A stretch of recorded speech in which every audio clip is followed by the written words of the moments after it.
Peace and blessings, everyone, and welcome to another episode of the Mind, Body, Energy, and Balance podcast. I am your host, obviously, Samut, also known as Mama Yoga, and I have my producer extraordinaire and reluctant co-host, Flaw 700. What's up, Flaw? Hey, what's going on? What's going on, everybody? Yeah, Podcast world. yeah. So, we got a few things we want to talk about this week, and we'll do our recap as usual. But let me start, as we always do, and open our podcast giving praise and honor to our beneficent ancestors, upon whose shoulders that we stand. Their ingenuity, their wisdom, their livelihood, their complete understanding of cosmogony and holistic systems of how to live their life.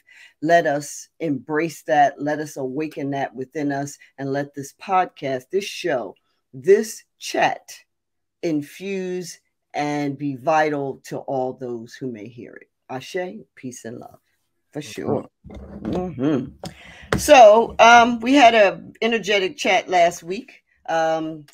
I would like to see more of the health. We probably gonna have to talk more about the health aspects of our show last week. So you want to give us a total recap, though? Yeah, a recap was it was very, in a sense where you want to pull the audience in. There was a lot of topics that I think would pull the audience in. I think you did a good job on creating conversation. This is what podcast honestly is for. Is to create conversation. A lot of other podcasts, they just create they just say anything to create content, and it's not authentic. I think what we do here is pretty authentic, and it brings the people in.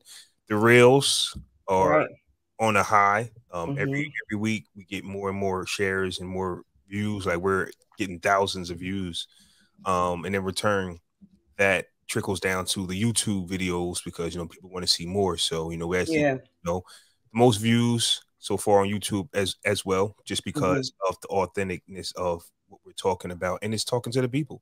So when you say let's do more health, let's do more, all of that is definitely what's going to skyrocket this podcast to the top. Health conversation, because people want to know. Everybody is Googling foods, health, exercise, healthy living. Like these are things that people are actually searching for, believe it or not. And this podcast is one of those ones that you need to latch on now, because it's going to be this podcast, even though it's not a series, it's going to be one of them podcasts that if you don't latch on to it now, you're going to be behind.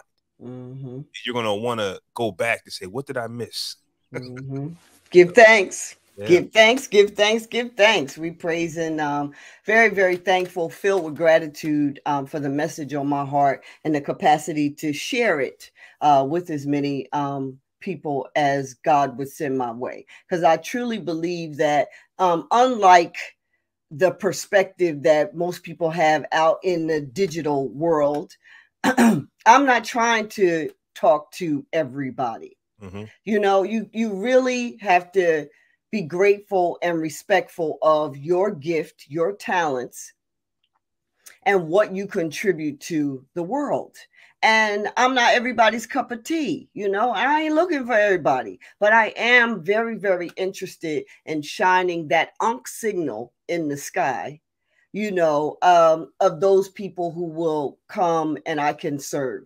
Those people, God, the ancestors, send my way, that I could share this message of empowerment, of healing, of balancing the mind, body, and energy. So I'm with you, Flaw. We're going to use more topics. If something happens in the celebrity, weird world that is relevant to helping us understanding how to balance our mind, body, and energy, and relevant from that perspective, then I'll share that because it's relevant. But this is not a gossip channel, honey.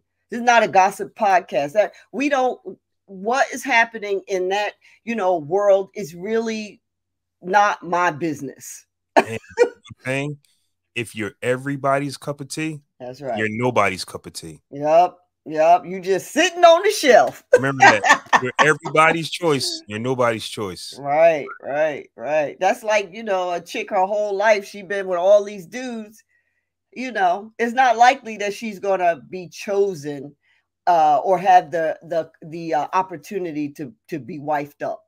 You know, so it's the same harder. kind of It's thing. harder.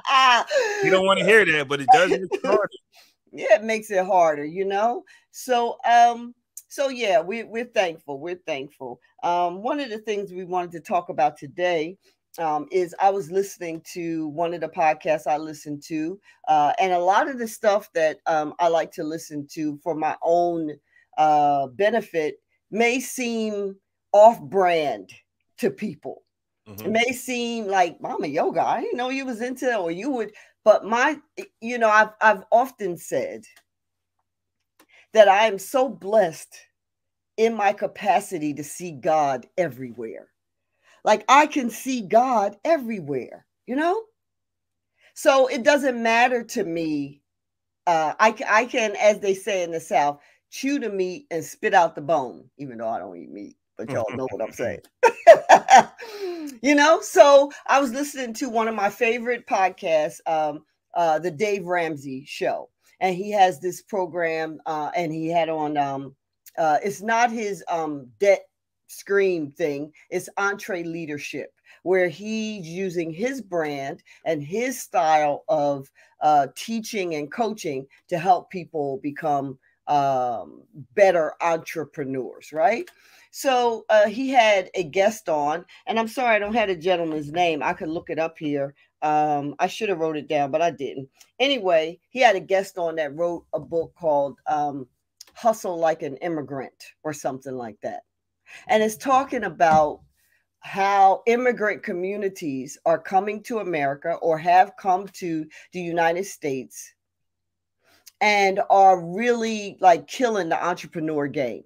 Like they are, I think the stats were in the United States the last 2 years, 28% of the businesses, successful businesses, were started by immigrant communities, right? And one of the things that he talked about was one of the main differences is a position of gratitude and not taking the opportunities here in the United States for granted. Coming from countries where oftentimes they can't even, whatever money you earn is communal, so you don't get to, you have to give all what you earn into a pot, and then you're doled out by the administrators or the leaders of the country or whatever. You can't start a business in some of these countries. Like it's not possible. You have to do what the government says that you have to do. So these people come to the United States and they are in such a fever of acceptance and gratitude for the opportunity to go from zero to multimillionaire in a lifetime. They do not feel entitled. They feel grateful. And I think that spoke to me very strongly because that is an issue within American society, period. It's a whole lot of entitlement, but specifically African Americans. Y'all can feel how you want to feel, but if you just take a moment and observe, you'll see what I mean. Right? Part of the reason why we are not progressing on the whole, let me back that up, because we got some fabulous ass African American Black folks born in America that's doing the darn thing, and it just so happens that the ones making the noise and the people that the media want to completely or consistently use to show us in a negative light, they make those louder. Right? They make those people, they put them in front of our face a lot more. But the truth of the matter is the majority of our people in this country are doing okay. It's just disproportionate to the majority of other people, right? Other communities in the United States where we may have 80% crime rate, they may have 10. So that's one of the biggest differences. But what I still see amongst those of Black people in this country is a sense of entitlement and a sense of, if you will, victimhood. Come on here, Mama Yoga. What you talking about, child? I'm playing with this head wrap because it keeps sliding down. This reality podcasting, y'all. If it's crooked, don't worry about it. Remember how the brothers used to wear their fedoras on the side? That's how my headdress gonna be today. It's just gonna be off to the side. Don't worry about straight, it. Though. Huh? It looks straight though. Okay, it's good. It's me then. Victimhood. What do you mean by that, Mama Yoga? We're not victims. When you are standing in the space that somebody owes you, that handicaps your psychological and indeed physical, your mind, body, energy capacity to produce, to move forward, to exact what it is you want from all of the resources that you have around you. Or what you mean? Okay, so we are Black folks in America, those of us that have been here, foundational African Americans, foundational Black people that have been in this country through the enslavement, through the capture of our people, the forced labor, the forced work, and no compensation. There is a subconscious seed of, well, y'all owe me. You owe me. And I'm a victim and I'm entitled to all the shit because you owe me. When you stand in that space, it's much harder from a psychic level, from a spiritual level, from indeed a physical level to move out and accomplish, because subconsciously you are standing in a space of entitlement and victimhood. Whether you really believe it or can feel it or not, that's how people go on generational public assistance. There's the will and the energy to strive and be successful is dampened, is harmed, is cut off at the knees by that kind of give out. Public assistance is for when you need it. I don't know nobody who hasn't not had a period in their life where they needed assistance from the government. That's what the government is there for. But generations, your mama, you, your children, your children's children, your baby dad, his mama, that's not what it's about.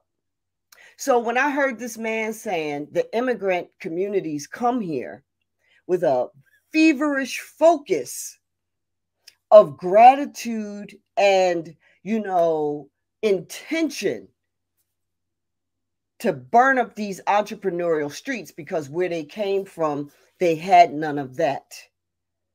It reflected in my spirit an understanding of, our community is a sense of entitlement or a sense of burdenous victimhood.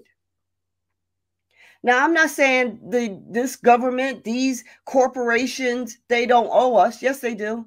In fact, the reports are that they owe us something like 17 trillion with a T dollars from all of, the free labor, not just the free labor, but the redlining, the marginalizing, the, gang up to keep our people, Africans born in America, to keep us from prospering. There's a gang up. Let's not even get it twisted. There is a gang up, right?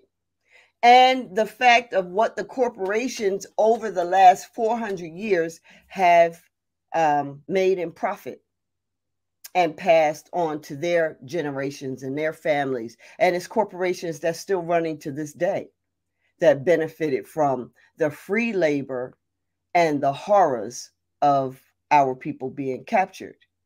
Those are realities that we need to have an understanding about. But what my suggestion is that we switch the entitlement and the victimhood perspective to, let me get out here and get this. Let me get out here and get these streets. Let me get out here and entrepreneur. Oh, that's available. That's available. That's available. And that's available. Let me get it all. Instead of, staying in the space of, well, it's hard for me. Nobody's trying to help me, and they should just be giving us hundreds of thousands of dollars to do what we want to do because they owe us. Yes, they owe us. Yes, they should pay their debt. Yes, they should repair the damage, the economical, the social, and the conscious psychological damage to our community. But we cannot rest on that. We cannot wait for that. We cannot stay and be in a space of entitlement and victimhood. We must pick up our shoes en masse, pick up our feet en masse, and get out here and hustle it up. Hustle like an immigrant. We are, in fact, the only people who did not immigrate to the United States. We didn't immigrate here. We were, for the most part, because there's now a whole talk and debate about, that we were here already. And, yeah, okay, I get that. Probably there were an Afroid population, right? An African population on this continent. We spread all over. Everywhere is dark or melanated people, I should say, right? I get that. But historically, there is the transatlantic slave trade, where many of our people were first taken to the Caribbean, put on the plantations there, sugar, whatever, broken, spirit broken, and then shipped to America, United States, through Virginia, the Carolinas, and the coastal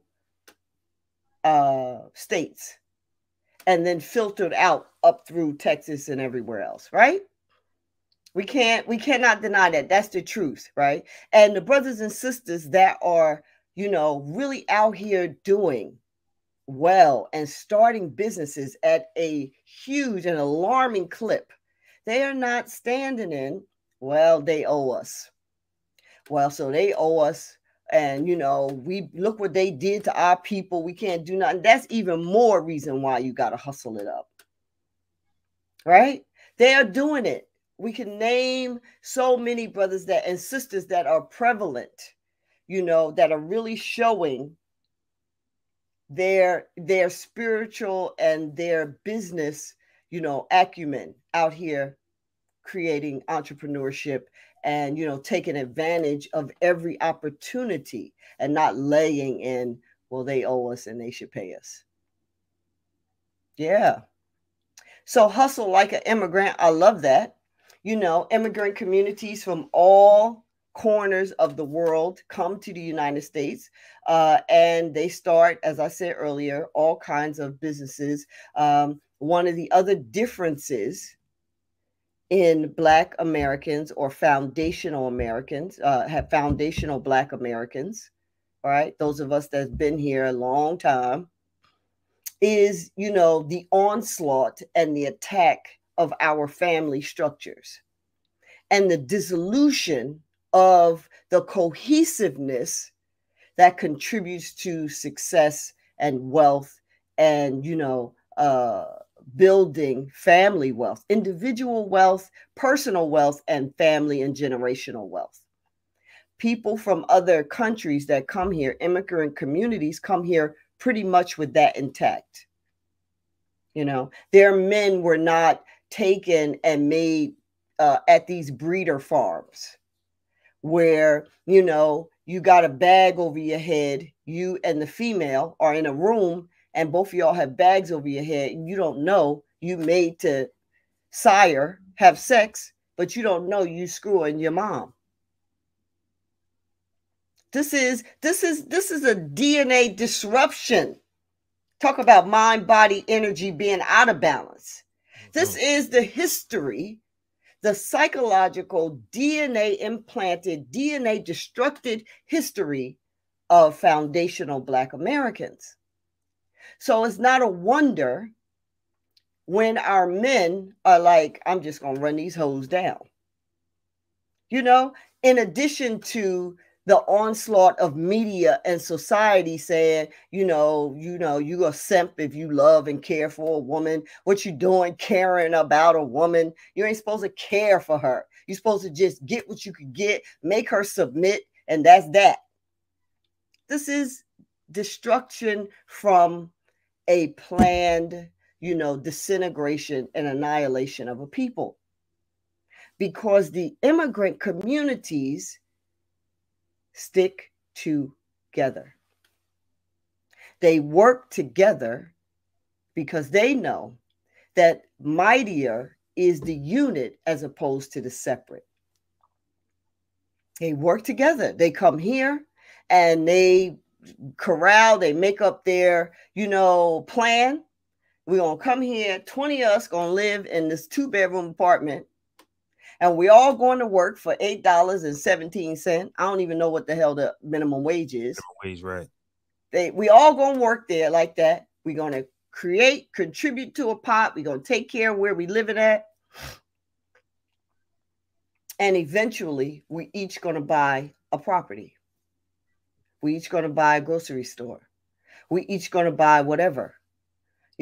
So these are the things that I wanted to call to our attention. Yes, they owe us. I know, but we can't rest on that. You cannot. You got to pick yourself up and do what you can do. You just do. It's okay that other communities come and do well. The other thing I want us to stop doing is comparing us to other people. Ain't a people in the world like foundational Black Americans. We ain't like the Jewish people. We ain't like the Asian people. We're not like, even Africans, African-born people come here with a certain intactness that we do not have. That's been broken in foundational Black Americans. But so you're saying, real quick, you're saying that, because the typical conversation is always, hey, look at what the Jews are doing, or look at what this community is doing. That's right. Compare us to everyone else. And, it kind of just leads to a brick wall, because that's just the end of the conversation. Hey, look at what they're doing. Why can't you do that? And then that's it. Right. Well, yeah, it is a brick wall. And I say we can look at these other communities only in the sense of, if they can do it, we can do it, right? We are, like that in that way. But those communities don't have the obstructions that we have. So yes, we can do it, but I think a little, we have to find what works for us. We have to find, our flow. And many of us are doing it more than are out here that's tearing up and destroying. Like they said, the bad apple, so to speak, the people who, whose DNA has really gone really, really out of balance, and think that they have to kill one another, kill people who look like you, rob from people who look like you, and the lot of, challenging and hard circumstances. It's so many more of us that's really doing well and creating these businesses and not resting on the victimhood and the entitlement. So we can turn an eye to other communities and say, okay, yeah, all right, I see what y'all doing. I see y'all. But then we have to find our own flow. We cannot, like you say, hit the brick wall. We got to find our own flow and stay in our own flow and grow in our own flow. I'm sorry, was you about to say something else? No, I just said, Yeah. So, yeah, the other communities, they come here, they hustle it up. They have an agreement amongst themselves of what is going to happen. And like, remember last week, we talked about the agreement of, when you're a part of a group. I don't think it was last episode, maybe 2 episodes back or so, we talked about being a part of a particular group and the agreements that you have within the group that make everything successful, and the consequences when you behave a certain way outside of what the rules are to that group, right? Well, our community, we need to understand and find a different flow, because first, there's a trust issue, which has been inbred in us. It wasn't naturally there, just like any other people. You come together with those who look like you, those who have the same vibe as you. Vibration is relevant and important. Symbiotic energy is relevant and important. And, you build based on the trust and the, understanding one to the other. But in our community, Foundation Black Americans, we have, an inbred, consistently stoked fire of mistrust and misunderstanding, and we're quick, unfortunately, to be like, oh, you cannot make no mistake. You cannot do any error, because we are so already alerted to, I don't think I should trust you. Look, you look just like me. Why should I trust you? I don't trust me. Why should I trust you? So we have to find our flow. It's good to look at other communities, take a look, say, okay, they got theirs. Right? And the first direction towards that, from my perspective, is to begin to function from gratitude as opposed to entitlement and victimhood. We got the best passport in the world. Everybody trying to get this passport, right? I'm not saying we don't have a complicated, often hurtful relationship with this soil, with the government that runs this particular part of the world, and the agencies and the nefarious, insidious, intentional destruction of our communities and our people. But we here. And it's a lot of things to take advantage of being here. Absolutely. People say, oh, you might as well go back to wherever. No. Our family line, the Womack family line, has been traced back to 1845. This is my land. We got blood, sweat, and tears, bones buried all up and down the 95. This is we have built this space. Not saying we don't have connection to, another place, but this is our space. This is our land. We built it here. So to begin to function from a space of gratitude, and the gratitude then opens your vibration, your energy, your understanding, and the flow of grace to begin to show opportunities. Entitlement and victimhood creates, as my dear Flaw said, the brick wall. Mm-hmm. I did. I said that. You did. That was a bar.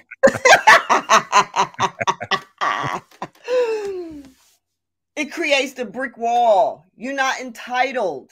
Yes. There's there's a debt, but we can't rest on the debt. Got to get up and get it going. And gratitude opens up all of the possibilities. So what the Spanish guy was saying about hustle like an immigrant is that, from what he perceives, is most of the immigrant community that he's in touch with, they all function. They're so grateful to be here and taking advantage of the resources that are here, right? Now, another thing I want to touch on before I move on to the next topic, or, is every benefit that everybody else gets coming to this country is on the backs of foundational Black Americans. every benefit. There was segregation even with the Jewish community. Because they were not Anglican, they were not allowed to participate in certain aspects, especially in the South. Even, I don't care where you come from, our people, foundational Black people, fought to change first how we were being treated, which then allowed everybody else to receive whatever benefits that they are getting. But we still behind the eight ball, us, because there again is an intentional, onslaught to keep us in a certain space. So yes, come enjoy the benefits, but don't come up to me talking about it's a free country. Because if it is free, it's free because our people fought to have it that way. Every benefit that you enjoy coming to this country is on the backs of our ancestors. And that is just the truth. You can like it or not, it's just the truth. So our thing, foundational Black Americans, is to find the gratitude, find the space of gratitude, and do our best. It could be a big ask. It's a big ask for people who are not trying to uplift their consciousness and trying to improve their understanding of universal flow and life, because the focus of that type of person is, well, look how they still beating us down. Well, look how look how much they owe us. Look what they're doing to us. Look at this, look at that. Every other day somebody shooting a Black man or hurting a Black woman. Why? How can I focus on being grateful for being here? It's a strong spirit for sure. The focus shifts. And so when we focus more into gratitude, not being grateful for being attacked and slaughtered, but being grateful for all of the other opportunities that can help lift a majority of us out of, the hardships that we experience. Go ahead, Flo. No, I was saying absolutely. It's just, dealing with public. It's a thin line, a very sharp sword as to what you're saying. Like, I know what you're saying, there's some gratitude somewhere. The last few years, we've kind of held our head. I just say we as a people, not saying you, but we held our head on the tragedies, saying, hey, look at what they're doing to us. What are we going to do? And we're going to march and we're going to do this and do that. And I get it. There's a lot of things that I refuse to watch. I don't want it inside of my head. But you still have to understand that you still have the opportunity to make a difference either way, and it doesn't have to be attached to those situations. Be aware that things are still going on. I think that's the beauty and the ugly. We are aware, but that does not stop us from being the best that we can be, from being all that we can be. You're talking about this topic, you already know what type of time I'm on. I fired my job not because of anything else, but for the fact that it's not going to give my spirit what I think it deserves as I go into the latter years of my life. Right. I'll be 40 in a few days, and you got to sit back and go, well, that comfortability, right? Get a job, get a job. Go to college, go to college, go to college. Get a job, get a job, get a job. Meanwhile, like you said, there's immigrants coming over here, and they're doing it in a way under our noses. And then, and once again, it's that excuse, and I got to bring it up. It's, well, they don't got to pay taxes. They don't, like, we always want to talk about the benefits of someone else instead of looking at the benefits that we have. All we want to do is focus on our shortcomings. Talk about everyone's else longcomings, if that's a term.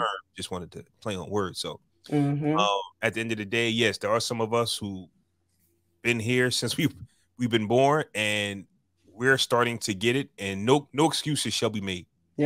And I think that's the mentality that we need to take on. But unfortunately, most of us are waiting for someone to do something for us. So that's right. That's right.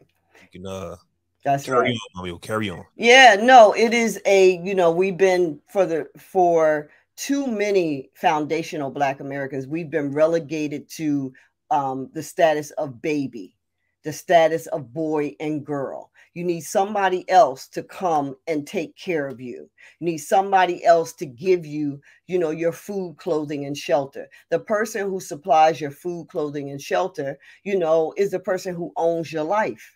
That's just the reality. You don't have autonomy, and the reality of it is, too, immigrant communities come and they have all of their support systems in place. And even if they don't, if your family back in some country put all of their resources together and sent you to a place, that the fact that you got all those people relying on you, and you come from such, a solid family communal structure, you're going to get here and do your damnedest. You're going to work 3 jobs, 4 jobs, and then send for each one. That completely is blunted within us.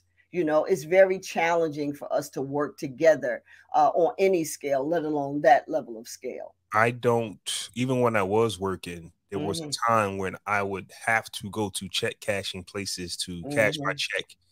And let me tell you, a lot of immigrants they're there to not only cash their check, but to possibly send half of it, if not most of it, back to where they're from. That's right. And then continue on with their American lives. And here, Americans go, well, what I'm supposed to do with this whole check that you don't got to send back to your country? Like, what is this monies that's in this check that you're probably making? Let's be honest, you're probably making more than the immigrant. They probably took pennies on the dollar, or you're probably making more per hour, but they're working longer hours and working harder. Yep. Let's take a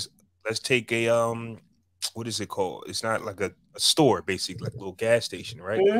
Go to work for your 8-10 hours, and they're there every day. Yep. You say your job is close to where you live and you want to go back to that store after your working hours. Here it is, 10 p.m. Guess who's still there? The guys that opened the shop at 6 a.m. That's And right.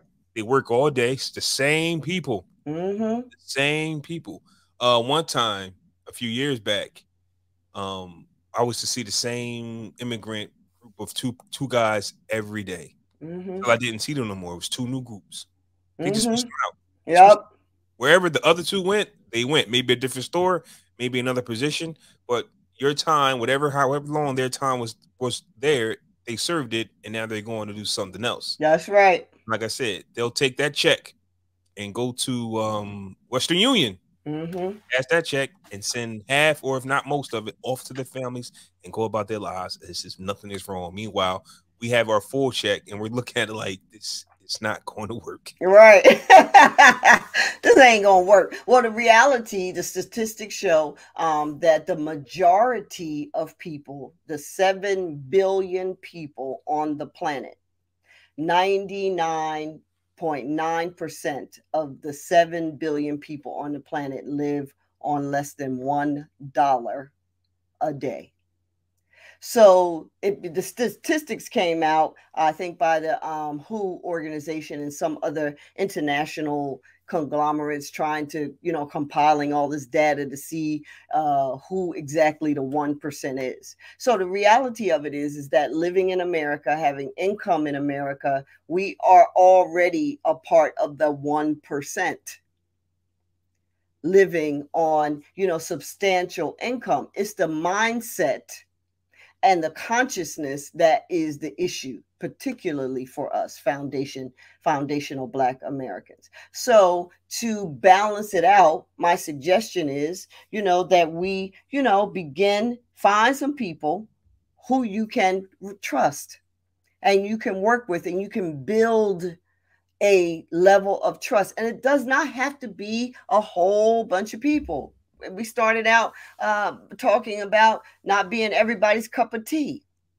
In our family, I started a wealth group. It's probably only going to be 1 or 2 of us out of the 40 people in the chat that's going to actually put resources together, that's going to actually come together and read about how to build generational wealth and actually you know, bring forth those precepts. It's not easy. It's easier to be like, let me just lay down and, sit down and watch TV or Netflix and chill or be on my phone. It's easier. It takes a lot of courage. It takes a lot of humility and intention, and for something greater, a love for something greater than yourself, like your own selfish pursuits, to really try to come together with somebody. But I suggest you do that. Find somebody that you can build a level of trust with, and then y'all take your time, like water dripping on a rock, and build that trust and work with each other and do the best you can. You can't all trip out about, things, the first little thing that go wrong. The position is, okay, let's make sure we have an understanding. Let's not leave anything to our own imaginations. Let's sit down. Let's have a talk. Let me make sure I understand what you meant to do. Let me make sure you understand what I meant to do, and let's work it out. That has to be our forward, non-negotiable movement. How can we work it out? How can we work it out? Because we got to work it out. And you and whoever you find that you can build a level of trust with, position of gratitude, not of victimhood or entitlement. Gratitude. I'm grateful. We're not even going to look at, we understand the problems, but let's focus on what we can do and do it one step at a time to the best of our ability, with the irrevocable understanding that what comes what may, we're going to not go through a third party or let anybody else tell us what the other one thinks. We are going to come together and see how to work out what we need to work out. And that is, how we can, quote unquote, hustle like we immigrants, So it's all good, they're here, they're doing what they're supposed to do, working together, getting their success, and taking care of their families and building family and generational wealth. We have our own different dynamics and circumstances that we have to work around. I heard Darius Daniels, a pastor, say, you can be successful with how you are. You just got to figure out your flow. And we're doing it. There's people in Atlanta building tiny home communities, cottages. It's like literally thousands of businesses and cooperatives and collectives that foundational Black Americans are building. The media is showing us the ones drinking and fighting and whatever else. But really, it's literally thousands of us that's doing it. And I'll be honest, and it's just some thoughts that I've been having. So you spot on. Two things, right? We go to work and we do whatever our boss tells us to do, whether we want to do it or not. And we tend to kind of take off when we get home because why, we just got finished doing something for 8 to 10 hours we didn't want to do. And then we're going to give nobody else that privilege, which leads to issues within the house with your spouse. Spouse might have a request, but guess who's not going to oblige you? Just got finished doing something for somebody else. For me, my thinking process is when we're out here starting our own businesses and we're doing what we want to do, is a trickle down effect. Yes, you're still going to stress because of the pressure. It's now all on you. Stress is going to go nowhere, but it's how you deal with the stress. And stress is also can be your friend. That's just my opinion. It can be your best friend. But when you are running your own businesses, when you're, creating the wealth, it trickles down to now your partner, to your friends. Because your freedom is priceless. The work that you're not overworking yourself. I mean, you can, but it's a difference between somebody else overworking you and you overworking yourself. There's been plenty of times where I've looked at the clock and saw it's 10 p.m. Jarrell, get off the computer, relax. That's not stress. That's not my boss saying you can't leave. Right. Job is done. Those are two different overworking, yourself. So, you have to find time for. I'm just going to say it. Find time for yourself. Yep. This podcast is not about leaving your job and go hustle like an immigrant somewhere else. Nope. But if you're going to work, find time. If you can find time for your employer, you can find time for yourself. Yeah. And start to build, get with like-minded people, and you'll see that once you let go of what's been holding you down, even though it pays the bills, it's just a huge trickle down effect to overall happiness and joy that you can now share with your family. A lot of us are miserable. Yep. We at work at a job. I think we talked about this last week or the week before. Work at a job that you really don't want to be at, but it pays the bills. Well, the pushback on that, I mean, I hear what you're saying. Did we lose your mic? No, I'm here. Oh, okay. So I just want to push back on that a little bit. Immigrant communities don't give a damn about their personal time. They are working whether they like the job or not. It has nothing to do with them liking the job. It has to do with the vision. So they will not give up no anchor income. They're not going to give up no income. Well, here's the difference. Here's the difference between them, and like you hit on it. I just simplify things. Yeah, it's good. It's their structure. It's their structure. That's right. And they're out there working. Absolutely. Mom is still home raising all the children. That's right. So what I'm saying, for us, both partners are working. Yep. Kids are at school and at the school program. You barely see them. That's right.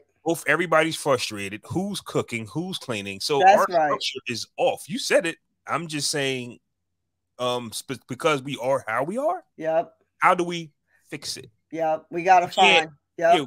We can't fix. We can't. I can't just tell the missus. You don't have to work no more. You can just be. She might not want to do that. Right. She might not. She might got entrepreneur goals herself. Right. So now we got to figure that out. But the immigrants, they do come over here. Typically somebody's home with the children. That's right. That's right. Somebody else is out all hours out the day, and they come home to food, a good time, like you said, because they're not stressed about their job. Always music playing. Yeah. Always music. Those other coaches, there's always music playing. It's always a good time. Right. They pull up with their little work truck. They still they keep their dirty clothes on. Right. Party. Yeah. Yeah. Well, I mean, you did simplify it. I appreciate that, and the bottom line is we got to find our flow. We have to create, we don't have organic structure like we used to, rounding out this talk here. That is why the grandmothers, the families, everybody lived in the same house, because while you were out working, the grandparents would care for the children or the aunties or whatever. We have to now create support structures so that we can do what we need to do. And being the most fabulous, DNA created, we're going to find our flow. We already finding our flow. A few years back, the United States Secretary of Commerce said that the economy was being kept afloat by the businesses started by African American women. Foundational Black American women.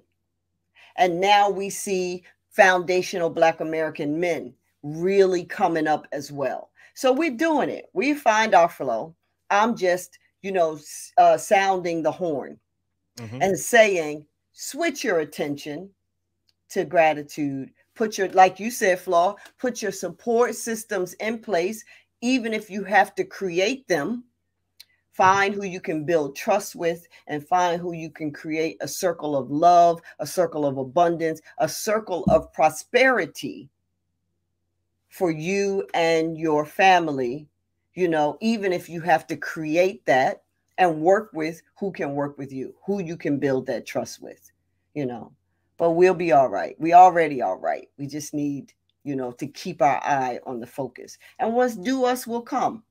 That's just universal law. But we can't be focused on it and whining about it and being held into little boy, little girl trap. That's what I wanted to share. So I hope that's helpful for everyone. Flaw, any last words? Absolutely. Or closing remarks? Everyone. Absolutely it is. I just want to let everybody know It's week 4, the 24-hour fast. What time is it? I'm still Snow Thang. I advise you not to jump into just 24-hour fast. Work your way into it. I've been fasting for years. And as far as this episode, please check it out, listen to it, share it with your friends. These are the type of conversations we need as a people. Right? I'll be honest and say that every session here, I feel like I'm a better person afterwards. It's therapeutic. It's a level of understanding. There's a lot of things happening in the world, and sometimes you just need somebody to simplify it for you. And that's all a therapist does. You tell a therapist, this, I got X, Y, Z going on, and therapist will just say, well, it's called this. And you go, and that's what the Mind, Body, Energy, and Balance podcast is as well. We talk about some real things happening in real time, in real life.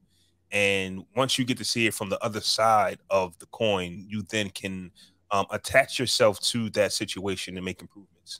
A lot of times, like you said, when you play the blame game, you're not necessarily thinking of ways of self-improvement, because blame game means it's not my fault.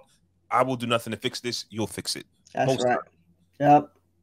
But it's okay to go, you owe me. Doesn't matter who it is. You owe me. But you know what?